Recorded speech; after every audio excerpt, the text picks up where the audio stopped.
Now we're going to cover the manual diagnostic side. So what that is if you have someone give you a call with a fault code, it's a way for you to look up and get information on that fault code, or if you just have the fault code and want to look it up.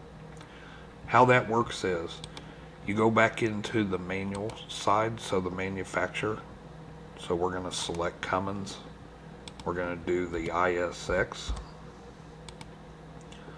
But instead of selecting over here to get to your wiring diagrams and torque specs, what we're going to do differently is we're going to select Manual Diagnostics. Then you pick your engine, and then you go up to See Info. The first thing it's going to ask is which fault code do you want to get information on. So we're going to do 555 and then hit enter. So now that I've typed that in, this is 555, so it's crankcase pressure. Down here is the part related to it. You can see the information on that part all in here.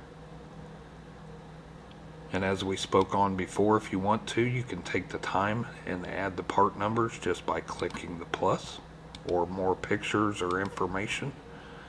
You can get your wiring diagram here. And then again, your fault code troubleshooting, it is web-based because it has the world icon, but it will reach out and then give you your trouble tree.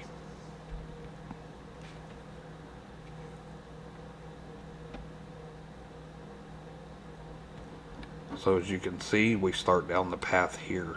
So you can make a determination if it's something that can be done on the side of the road or if it needs more work. This is just the information that's given.